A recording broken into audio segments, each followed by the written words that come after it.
स्वर सुधा मंच पर प्रस्तुत है शिवानी की कहानी माई। मैंने उन्हें कभी माई कहकर नहीं पुकारा। मेरे लिए तो वह अंत तक रुक्की मौसी ही रही। मेरी माँ के दूर के रिश्ते की ममेरी बहन। मेरी माँ का मायका उपराड़ा में था। उपराड़ा के पंत तब अपनी दो विशिष्टताओं के लिए प्रसिद्ध थे। एक तो खड़क के धार सी उद्दत नासिका, दूसरा उनका क्रोध। तब इसलिए कह रही हूँ क्योंकि अब तो कुमाऊँ का संपूर्ण भूगोल ही बदल गया है। हृदयहीन पेड़ों के कटाव ने जहाँ कुमाऊँ की रत्नगर्भा वन संपदा के कोष को रिक्त कर दिया है, वहीं पर विभिन्न प्रदेशों की संस्कृति एवं अंतरजातीय विवाहों ने कुमाऊँ की सुदर्शन नस्ल को ही आपाद मस्तक बदल दिया है। रूकी मौसी के पिता पेशे से थानेदार थे। उस पर उपराड़ा के पंत एकदम नीम चढ़ी गिलोय।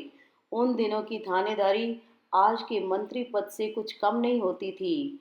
लाल रेशमी झब्बेदार पगड़ी, जिसका झब्बा उनकी गर्दन इधर उधर फेरे जाने पर नृत्यरत मयूर के पंखों सा ही फैल जाता।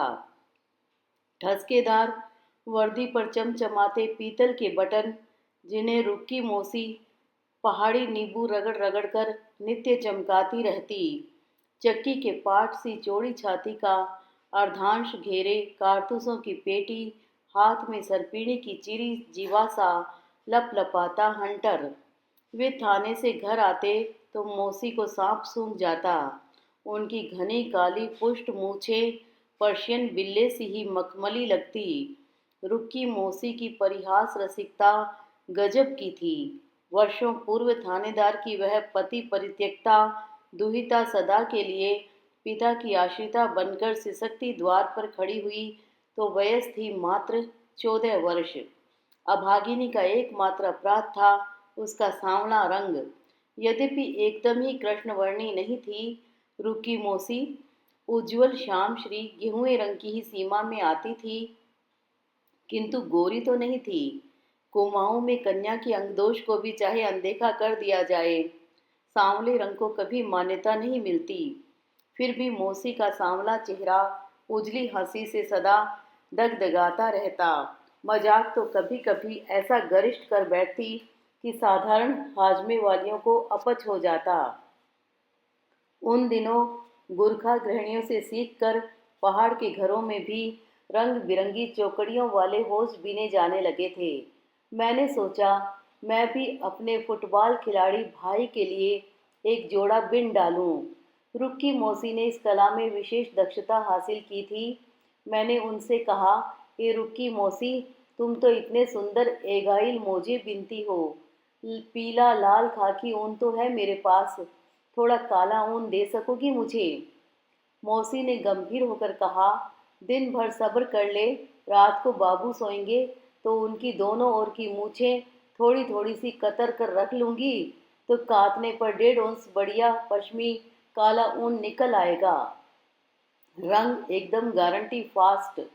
रंग सांवला होने पर भी मौसी की देह की गठन अनुपम थी। कभी भी मैंने उन्हें वे सब आंतरिक नन्हे परिधान पहनते नहीं देखा जिनकी बैसाखियां टेक नारी अपने एक नूर के यौवन को भी 100 नूर का बना लेती है। पूरी बाहों का अल्लम थल्लम ढीला सलूमा, सपाट काली कन्नी की इकलाइयाँ, जो तब 10 रुपये जोड़ा आती थी, किंतु मौसी के छंद में पद विन्यास में न जाने कैसी मोहिनी थी कि मेले में उनके साथ जाती तो उन्हें दूर से देखते ही मन चले पहचान लेते और सीटियां बजने लगती। उनके ईषत मुकुलित अधरोष्ट की मोहक भंगिमा, उनके महिमा में मुख की रेखाएं, आंखों की निर्भीक चावनी, चिब्बुक की दृढ़ता, भ्रकुटी के अनोखे तनाव को निकट से देखते ही फिर वे धृष्ट सीटियां बजाने वालों के कंठ गुहर में ही विलीन हो जाती। उस निर्दोष चेहरे में न जाने क्या था कि लगता कोई देव मूर्ति किसी प्राचीन मंदिर के गर्भगृह में खड़ी मानवता के उच्चतम शिखर से अपने मन मुग्ध मंत्रों को निहार रही है।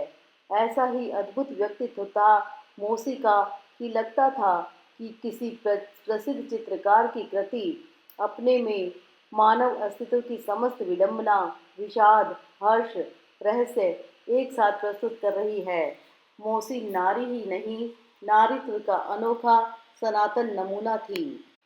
होली में मौसी के लिए विशेष रूप से कठोर नियम थे। सुबह से ही पुत्री के द्वार पर बड़ा सा ताला लटका देता था थानेदार। उसके विधुर पिता को ऐसमय के पत्नी वियोग ने बेहद शक्की बना दिया था।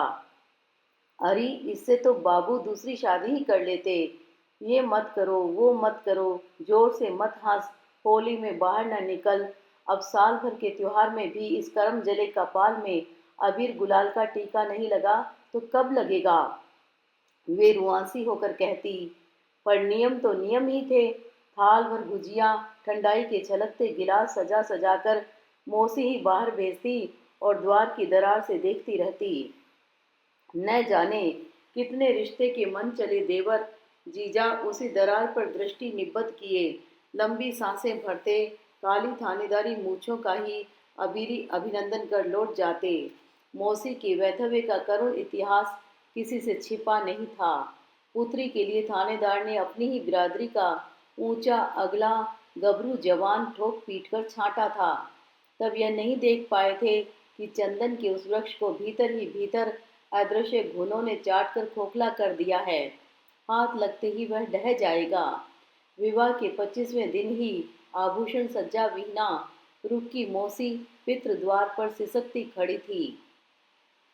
पहले कुछ क्षणों तक थानेदार सन्न खड़े ही रह गए। यह क्या, अकेली नंगी बुच्ची लड़की को मायके भेज कैसे दिया? क्या बात है रुकी? बड़े दुलार से उन्होंने पूछा। पिता की ऐसी मीठी पुचकार सुनने की वह अभ्यस्त नहीं थी। आज तक क्या कभी किसी गाली बिना दुर्धर्ष जनक ने उसे ऐसे पुचकार कर कुछ पूछा था? वह बुरी तरह सिसकने लगी। बाबू, अब मैं वहां कभी नहीं जाऊंगी।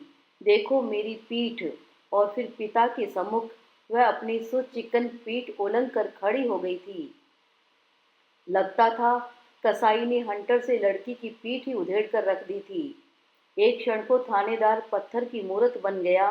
अपने जीवन में उसने भी तो न जाने कितने अपराधियों की पीठ हंटर से ऐसे ही छील कर रख दी थी।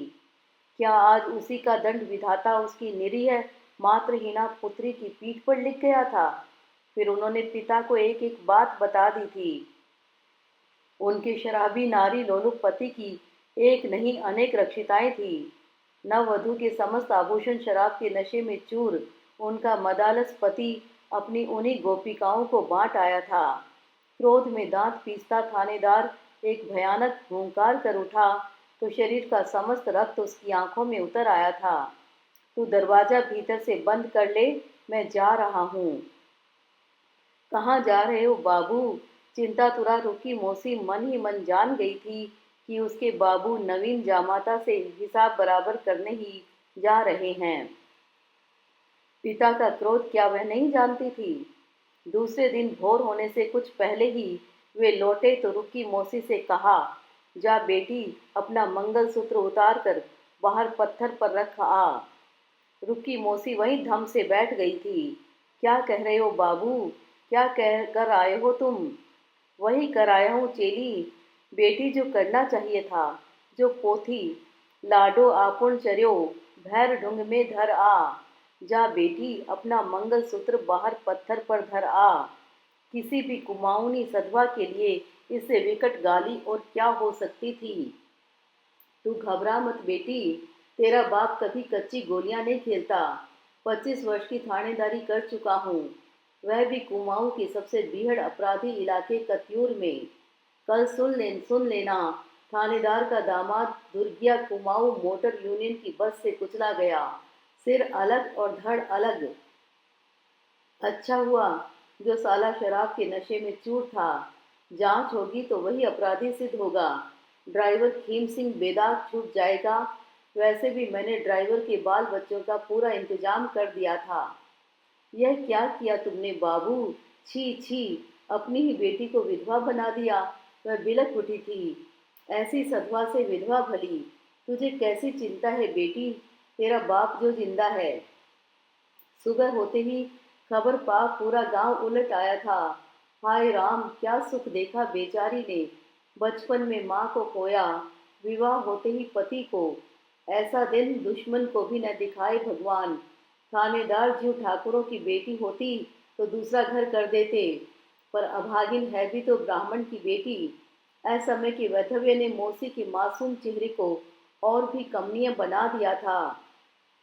पिता के गृह में अब उस पर किसी भी प्रकार की रोक टोक नहीं रही। जहाँ चाहे घूमे, जैसे चाहे पहने ओढ़े। पर मौसी ने स्वेच्छा से ही कठोर वैधव्य व्रत का ऐसा पालन आरंभ किया कि गांव की अनुभव प्राप्त वरिष्ठ विधवाएं भी देखती ही रह गई। न वह कहीं जाती, न हमजोलियों में उठती बैठती। पहले कन्नीदार रंगीन साड़ियों से उनका बक्सा पटा था।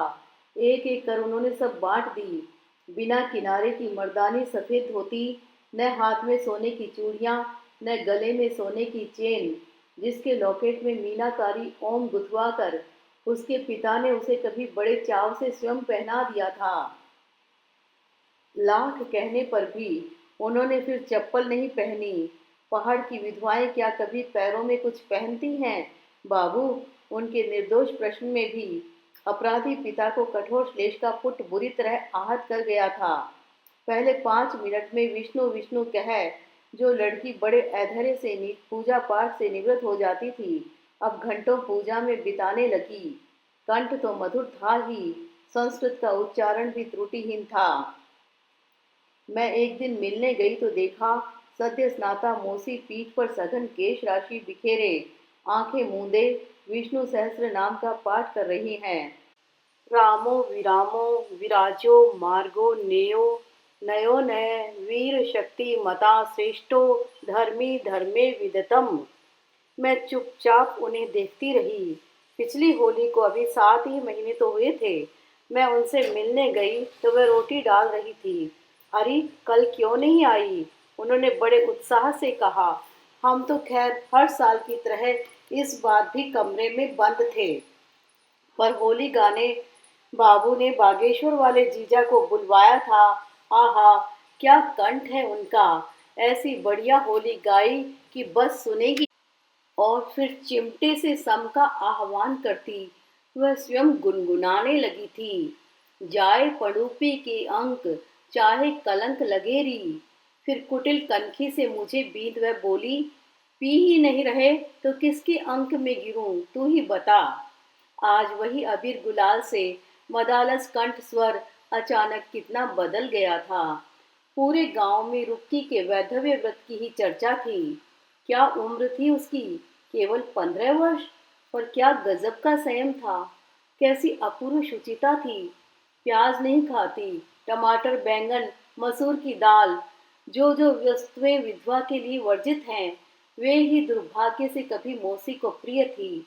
पर मजाल कभी कोई वर्जित वस्तु जीवाग्र का स्पर्श करे या कोई एकादशी छूट जाए। मैं जितनी ही बार उन्हें देखती, लगता वह साधारण मानवी के स्तर से निरंतर ऊपर उठती, हम सबकी पकड़ से दूर होती जा रही है। वह दीप्ति, वह तेज, वह भाव विवलता ही क्या सचमुच उन्हें हमसे दूर करती जा रही थी। क्या वैधव्य में भी नारी का रूप निरखता है, मन निर्मल होता है, और क्या विशुद्ध पत्ती विरहित चित्त की वह निष्काम भावना एकता का संधान करती फिरती है। गांव में कोई बीमार घर पड़ जाए, चाहे वह शूद्र हो या चांडाल, मौसी रात दिन उसकी सेवा में एक कर देती। लगता था काम क्रोध मद लोभ जैसे तस्कर भी मौसी के पीछे पीछे पालतू कुत्ते बने निरंतर दुम हिला रहे हैं। मुझे विश्वास हो गया कि मनुष्य में ऐसी कोई महान शक्ति अवश्य वर्तमान रहती है, जो दारुण आघात पाकर उसे जितेंद्रिय बनने की प्रेरणा ही नहीं देती, उसे जितेंद्रिय बना भी देती है। जिस सहजता से उस बालिका के वैधव्य ने उसे विवेकशील प्रौढ़ा बना दिया था, उसे देख मैं अवाक रह गई थी। जीवन के 16 वसंतों में ही उस बित्ते भर की लड़की ने जैसे जीवन का महान सत्य उपलब्ध कर लिया था कि मनुष्य भोग से शाश्वत सुख प्राप्त नहीं कर सकता, त्याग में भी उसे चिरंतन सुख मिल सकता है। किंतु मुझे मौसी के भविष्य के प्रति एक आशंका रह रहकर विचलित करती रहती। जो वास्तविकता है उसे ऐसी दृढ़ मन शक्ति से दबाना क्या मौसी का अभिनय है? यदि वास्तव में वह सब अभिनय ही है, मात्र समाज को प्रभावित करने की चेष्टा है, तो यह वास्तविकता कभी नग्न रूप में प्रकट होकर कुत्सित तो नहीं बन उठेगी। बंधे बंधाए नियम आचार की वाष्प जब तीव्र होकर भटकने लगेगी, तो क्या मौसी के हृदय पात्र पर धरा संयम का ढकना हिल हिल कर गिरने को तत्पर नहीं होगा? कहीं बेचारी मौसी अंतःकरण और बाह्य जगत को एक सूत्र में नहीं बांध पाई, तो भयंकर तमोगुण के धुएं में घुट घुट कर मर नहीं जाएंगी? उनकी यह परदुख कातरता, अपार करुणा, कठिन आत्मदान उसे अंत तक स्वयं ही खंडित नहीं कर देगा? 16 वर्ष की उम्र भी कोई उम्र होती है? उस कच्ची वयस में ऐसा वैराग्य अंत तक निर्वाह कर पाएंगी वह? फिर वर्षों का एक ऐसा अंतराल आया जिसके गहवर में मौसी का पूरा अतीत बह गया। रुक्की मौसी 16 वर्षों में चारों धाम कर आई थी, फिर भी मन नहीं भरा। पूर्ण कुंभ का पुण्य लूटने गांव की भीड़ गई तो वह जिद कर उनके साथ हो ली। पूरा कल्प करेंगी वह। किंतु उसी वर्ष मेले के जानलेवा भीड़ के रेले में कुमाऊं के कई धर्म भीरू गांव के गांव विलीन हो गए और लाख ढूंढने पर भी स्तूपीकृत लाशों के ढेर में मौसी की देह नहीं मिली। मृत्यु जीवन का अपरिहार्य अंग है। फिर थानेदार तो नुची रोंदी पानी में तैरती असंख्य लाशों के पंचनामा का साक्षी रहा था, फिर भी दुखिनी पुत्री की उस अस्वाभाविक अकाल मृत्यु का आघात नहीं सह पाया। एक दिन दिल का ऐसा विकट दौरा पड़ा कि पानी भी नहीं मांगा। फिर 3 वर्ष बाद गांव के लोगों के लिए मर खप गई रुक्की मौसी सहसा एक दिन स्वयं प्रकट हो गई। पहले लोगों ने नहीं पहचाना। आए दिन बागेश्वर जागेश्वर से आई भैरवियां धूनी जमाती रहती थी, होगी कोई। फिर उनके बागेश्वर वाले विधुर जीजा ने ही उन्हें सबसे पहले पहचान लिया था। पहचानते भी कैसे नहीं? द्वार की दरारों से कभी जिसकी तीखी नाक अध मुंदे द्वार से ही हाथ बढ़ाकर दिए जा रहे चाय के गिलास पर लगी अंगुलियां, कटावदार आंखों में छलक रहे दमित उल्लास की सुस्पष्ट रेखाएं, सभी कुछ तो उनके मन के कैमरे ने उतार कर अपने लेंस में अमिट बनाकर रख दिया था। एक बार डरते डरते उन्होंने रुक्की मौसी के उग्र तेजी पिता से उसे अपना बना लेने का दुस्साहसिक प्रस्ताव भी सुनाने की धृष्टता की थी। सुनते हो जमाई? थानेदार की मूछें सेही के कांटों से ही सतर हो गई थी। पहाड़ का ब्राह्मण एक ही बार कन्यादान करता है। खबरदार जो ऐसे पाप की बात कभी जबान पर लाए।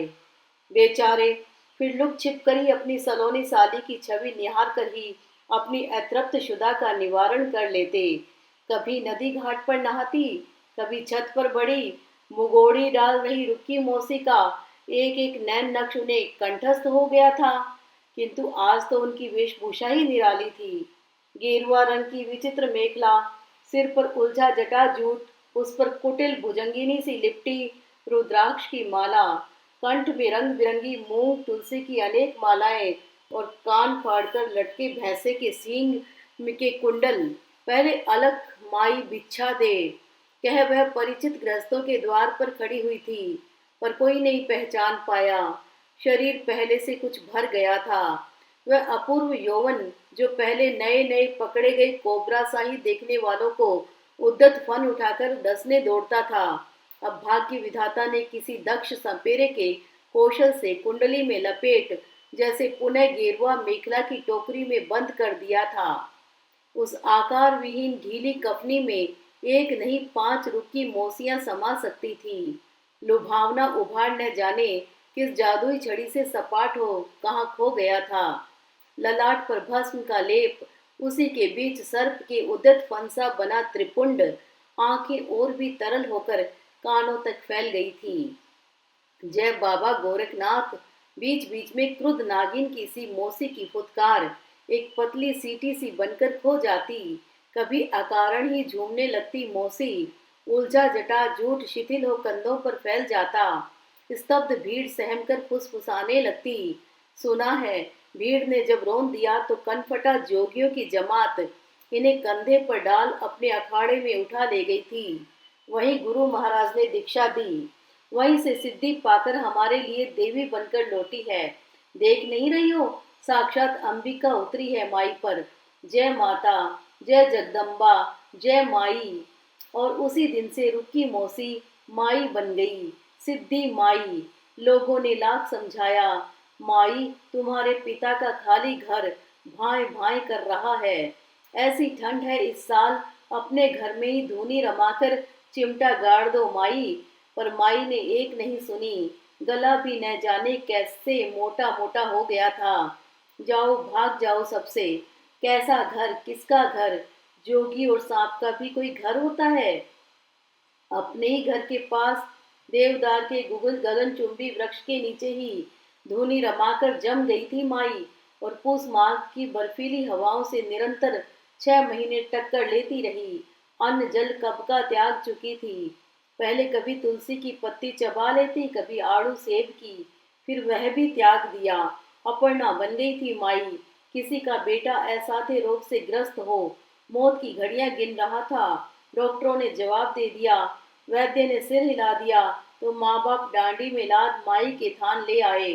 जय बाबा गोरखनाथ। और लड़का दूसरे ही दिन कबड्डी खेलने लगा। माई की कृपा, एक हुंकारा और रोग शोक दूर। किसी की भैंस खो गई तो माई ने दिन, दिशा, नक्षत्र सब बता दिया। इस दिन, इस दिशा में, इस नक्षत्र में भैंस मिल जाएगी, जा भाग। धीरे धीरे माई की ख्याति कई शहरों तक फैल गई। बम्बई का कोई सेठ हवाई टिकट लेकर ही आया और माई को सिर आंखों पर बिठा अपने ग्लूकोमाग्रस्त पौत्र को रोग मुक्ति दिलाने बम्बई ले गया। कुवैत के किसी लक्षाधिपति ने तो दिनार भरी पूरी थैली चरणों में उड़ेल दी, पर माई नहीं गई। क्या करूं रे जाकर, तेरा बेटा तो वहां जा चुका है, जहां का बुढ़वा रोकने तू मुझे लिवाने आया है।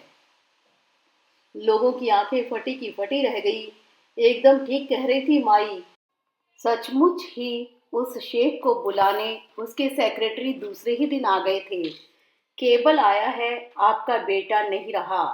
दुर्भाग्य से मैं रुक्की मौसी से तब मिल पाई जब वह स्वयं असाध्य रोग से ग्रसित हो जीवन की अंतिम घड़ियां गिन रही थी।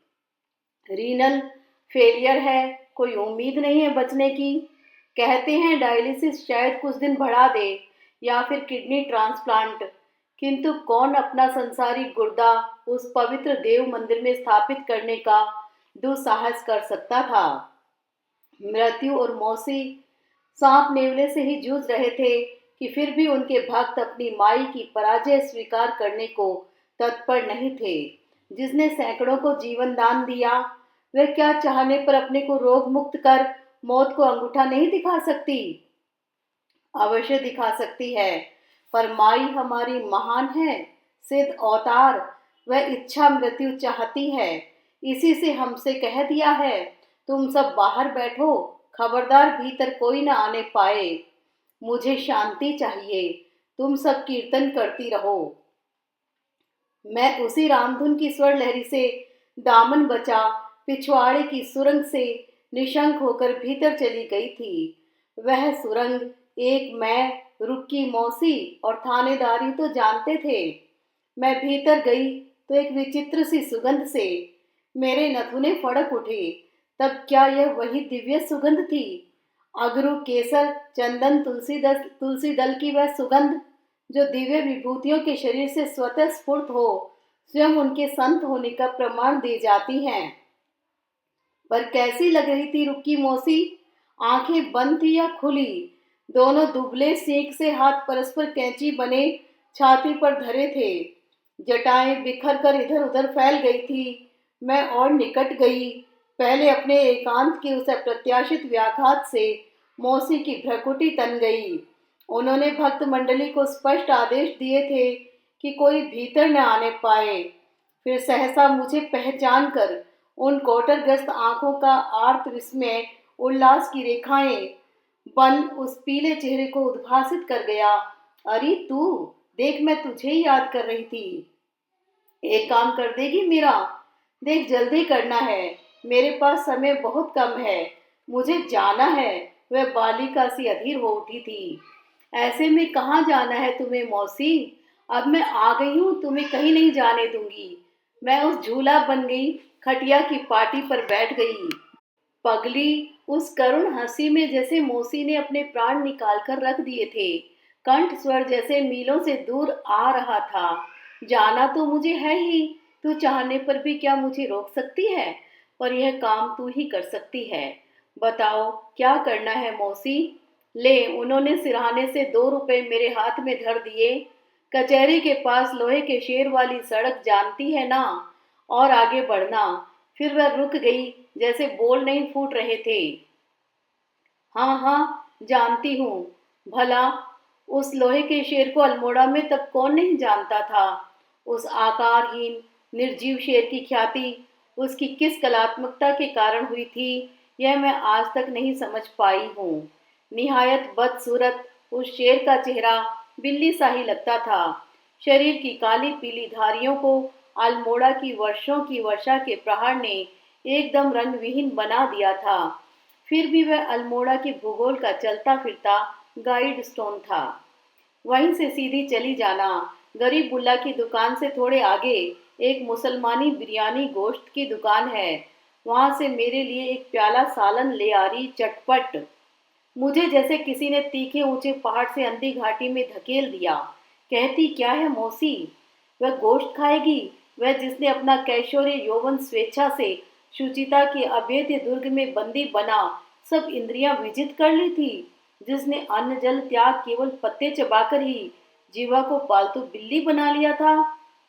पवित्र, बेदाग सात्विक की सिद्धि माई, यह कैसी बचकानी अविवेकी फरमाइश कर रही थी? कहीं दिमाग तो नहीं फिर गया था उनका? जा जा, देर मत कर। फिर वे स्वयं ही कैफियत देने लगी।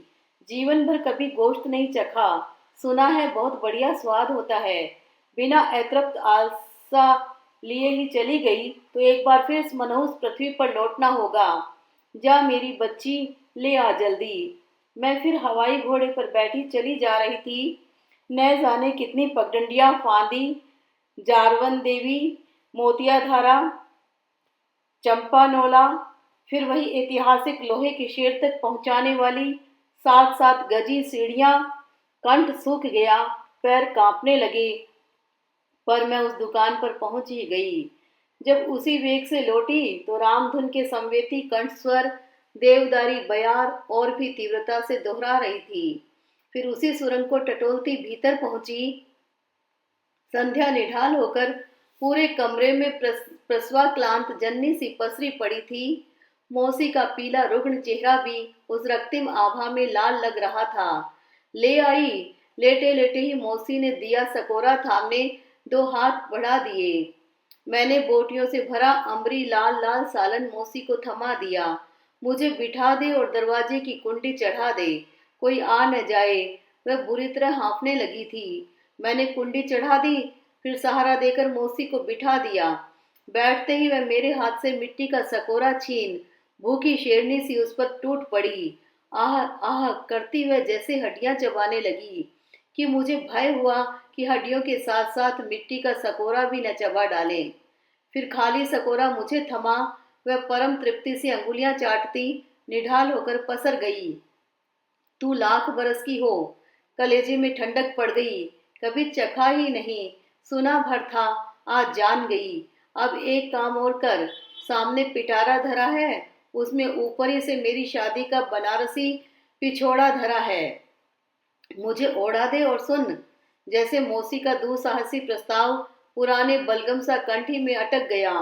क्या मौसी, एक बिंदी भी लगा दे। इंगूर की डिबिया भी उसी पिटारे में है। आईना भी दे देना री। मैं कांपती मौसी के एक एक आदेश का मंत्रपूत माध्यम बनी पालन करती जा रही थी। इस मनहूस गेरुआ कफनी को उतारकर दूर पटक दे पहले। मैंने वही किया। यत्न से मौसी का श्रृंगार किया, कटोरी सा घूंघट भी निकाला, इंगूर की नन्ही बिंदी लगाई, कांपते हाथों से आईना देख वह हंसी थी या वेग से दबाई गई सिसकी। इतनी बुरी तो नहीं हूं देखने में। सब इच्छाएं पूरी हो गई आज, बस एक ही इच्छा रह गई। उनके दीर्घ श्वास ने दर्पण को मलिन कर दिया। मैं चाहने पर भी नहीं कह पाई। कौन सी इच्छा रह गई मौसी, कह डालो ना। पर मैं तो नारी थी, समझ गई कि मौसी की कौन सी इच्छा प्रेत छाया सी उनके साथ ही जाएगी। जाए पढ़ूं पी के अंक, चाहे कलंक लगे री। फिर उसी क्षण वह निर्वाक होकर छत की बलियों को देखने लगी। ऊर्ध्व श्वास ऐसा कंठ में घरघराने लगा, कैसी स्थिर दृष्टि से देख रही थी छत को। मौसी मौसी, मैंने उनके कानों से सिर सटा दिया। मौसी उसी पथराई दृष्टि से छत को ही देख रही थी। किसे देख रही थी ऐसे? क्या वैतरणी की उस पार से नर मांस भक्षी गिद्ध चीलों की गोलाकार मंडराती पंक्ति को देख लिया था मौसी ने? या शोणित की तरंगों से तरंगायमान स्वयं वैतरणी ही उद्वेलित हो उन्हें लीलने बढ़ी आ रही थी? या यमदूतों के पीछे पीछे आ रहे कदावर मांस भक्षी कुत्तों की लपलपाती जीभ ही मौसी की मर्मांतक पुतलियों को ऐसे विस्फारित कर रही थी? मौसी निश्चेष्ट पड़ी थी, न सांस का उतार चढ़ाव, न कंठ की घरघराहट। मैं समझ गई। फिर मैंने यत्न से उनकी क्रमशः लकड़ी बनती जा रही देह से श्रृंगार उतारा। एक बार फिर वही गेरुआ मेखला पहना, रुद्राक्ष की मालाओं का भ्रामक जाल उस निष्प्राण छाती पर फैला दिया। अपने ही आंचल से बिंदी का चिन्ह मिटाया।